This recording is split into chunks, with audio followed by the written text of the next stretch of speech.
Good morning all of you. आज की class में हम लोग बीएड फर्स्ट ईयर से पेपर C3 को देखेंगे। लास्ट क्लास में हम लोगों ने पेपर C3 को ही देखा था, जिसमें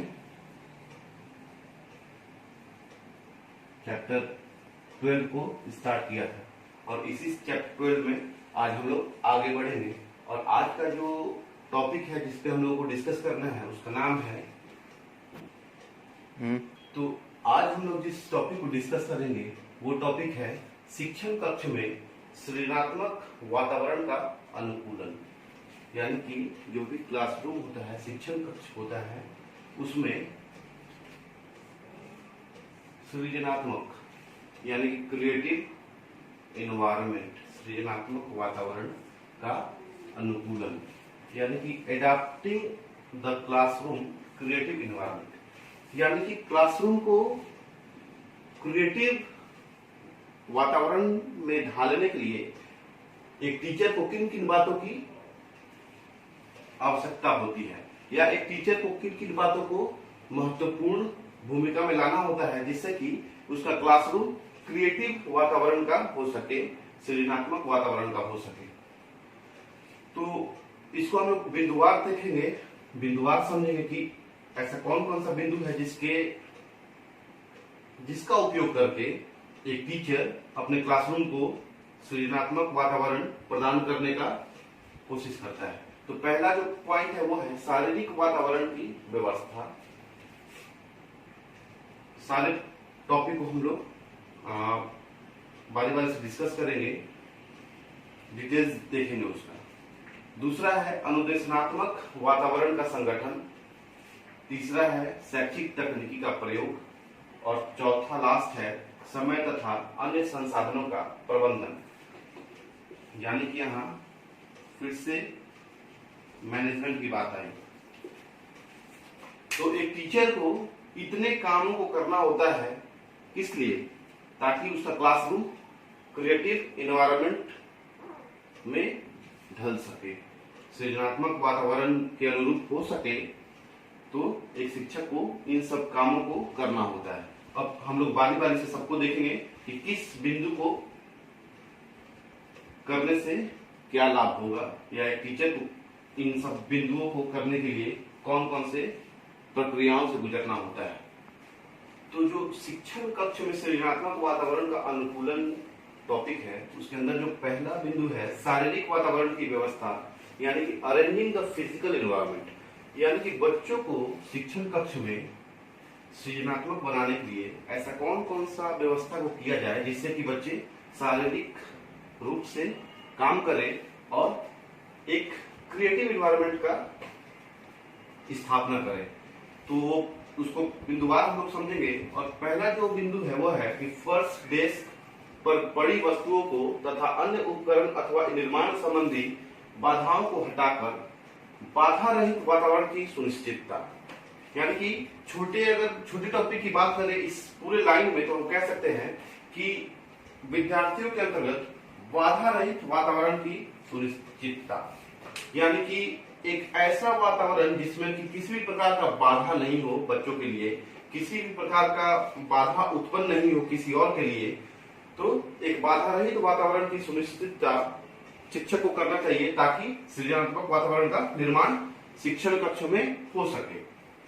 जो दूसरा पॉइंट है वो है कि तापमान, प्रकाश, ध्वनि स्तर, वायु प्रवाह, आकर्षक साज सज्जा के माध्यम से परिस्थिति को सुखद बनाना।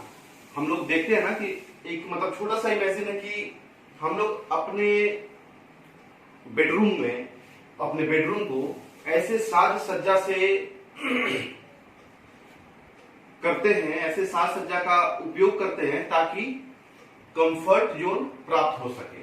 तो ठीक वैसे ही शिक्षण कक्ष को भी कंफर्ट जोन में लाने के लिए उसके तापमान मतलब कि क्लासरूम जो है उसमें टेम्परेचर कैसा रह रहा है, बच्चे उसमें विदाउट फैन के भी कुछ देर रह पाते हैं कि नहीं, उसका ध्यान, क्लासरूम में लाइट आ रहा है या नहीं उसका ध्यान, क्लासरूम में अगर एक टीचर ब्लैक बोर्ड के सामने या व्हाइट बोर्ड के सामने रह के अगर अपने बातों को रखता है बच्चों के सामने, तो क्या लास्ट बेंच पे जो बच्चे बैठे हैं उन तक टीचर का आवाज जा पा रहा है या नहीं, उसके लिए स्तर वायु प्रवाह यानी कि हवा का आगमन कैसा है क्लासरूम में, हवादार है या नहीं रूम, उसके लिए, और आकर्षक साज सज्जा, जो भी क्लासरूम में कुछ चार्ट पेपर या कुछ मॉडल्स वगैरह लगे रहते हैं जिससे क्लासरूम अट्रैक्टिव लगता है, तो उन सब चीजों का होना परिस्थिति को बच्चों के लिए एक सुखद अनुभव देता है।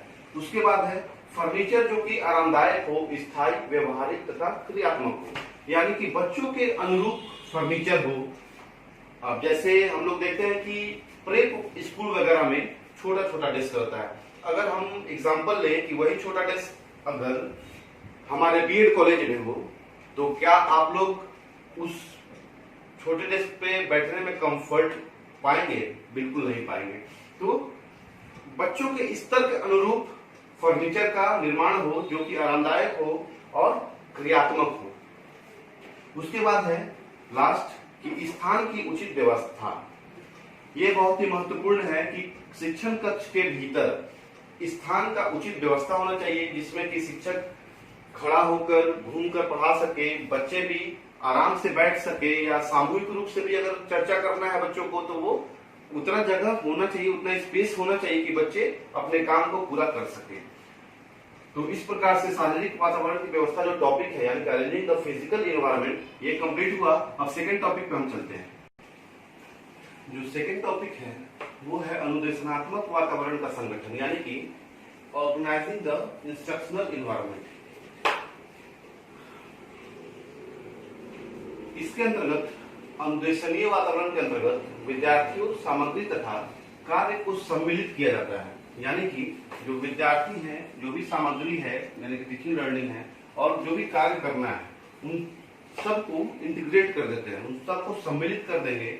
और अध्यापक पाठ को संगठित करता है, विद्यार्थियों का समूह तैयार करता है। अध्यापक का कार्य यहाँ होता है कि वो पाठ को संगठित करेगा, ऑर्गेनाइज करेगा पाठ को, कि किस पाठ को किस समय में किन किन छात्रों के लिए विशेष ध्यान देकर पढ़ाना होगा, और ठीक उसी प्रकार विद्यार्थियों का समूह तैयार करता है, यानी कि बच्चों को डिवाइड करेगा कि मतलब देखेगा कि कौन बच्चा किस लेवल का है, किन बच्चे का मानसिक स्थिति क्या है, मानसिक स्तर क्या है, उन सारी बातों को टीचर करेगा। उसके बाद है कि पाठ्यक्रम निपुणता तथा सूचनाओं को अनुक्रम में संगठित करना, यानी कि क्रमबद्ध पाठ को संगठित करेगा। ऐसा नहीं कि पहले पार्ट 1 पढ़ा दिया फिर पार्ट 5, ऐसा नहीं, पार्ट 1 के बाद पार्ट 2, फिर पार्ट 3, पार्ट 4, ऐसे। उसके बाद कि निपुणताओं और सूचनाओं को विषय तथा रुचिपूर्ण क्रियाकलापों के अनुसार व्यवस्थित करना।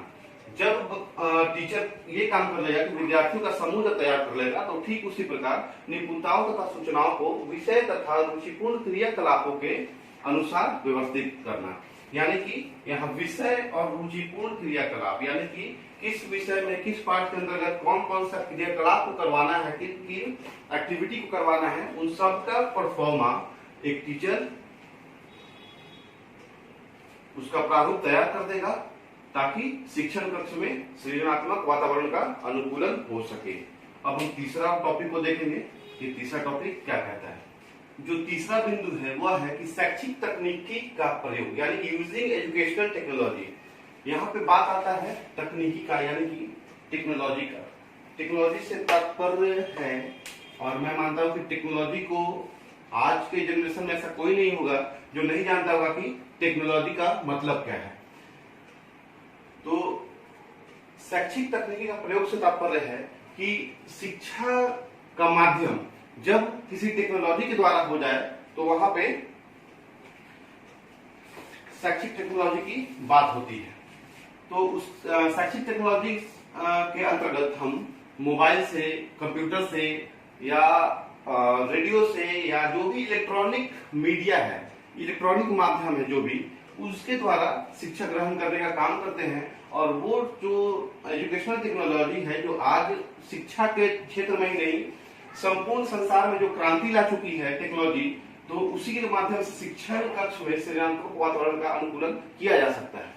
क्योंकि शैक्षिक टेक्नोलॉजी से तात्पर्य इलेक्ट्रॉनिक मीडिया से है, तो आज हम जैसे इस कोरोना काल में भी हम देखेंगे कि पूरे संसार में कहीं भी जो एजुकेशन का काम हो रहा है वो टेक्नोलॉजी के माध्यम से हो रहा है। अभी मैं जो काम कर रहा हूँ वो भी टेक्नोलॉजी के माध्यम से कर रहा हूँ, और आप जो मेरे वीडियो को देखिएगा, मेरे क्लास को देखिएगा, समझिएगा, पढ़िएगा, वो भी किसी न किसी टेक्नोलॉजी के ही माध्यम से पढ़िएगा।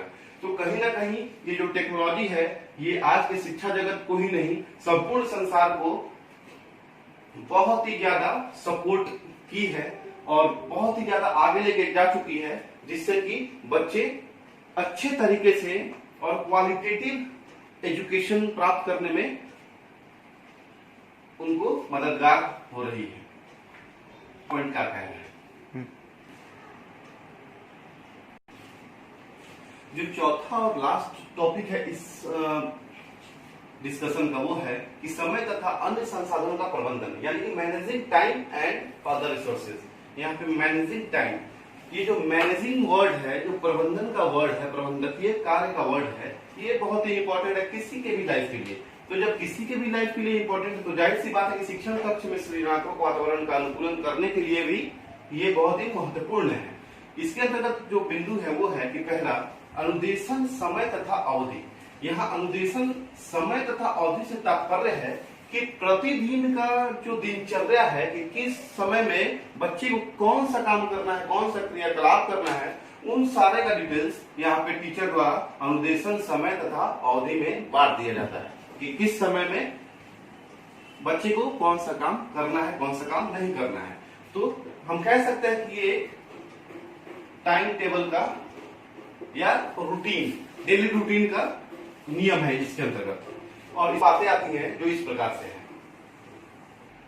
तो जो अनुदेशन समय तथा अवधि की बात है, यानी कि जो भी डेली टाइम रूटीन है, या हम कह सकते हैं कि डेली का दिनचर्या का जो बात है उसमें कुछ निम्नलिखित बातें हैं, जैसे निश्चित कार्यक्रम से लचीले परिवर्तनशील कार्यक्रम की ओर, यानी कि टीचर को ये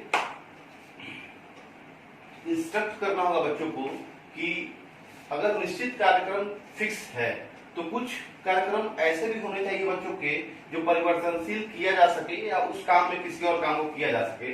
फिर है कि सरल से कठिन की ओर गृह कार्य देना, यानी कि बच्चों को पहले सरल तथा छोटा छोटा होमवर्क देना चाहिए, फिर जैसे जैसे आगे बढ़ता चला जाएगा वैसे वैसे होमवर्क का जो लेवल है, जो क्वांटिटी है और क्वालिटी है, जो लेवल है, जो उसका लेवल है वो कठिन देना चाहिए बाद में।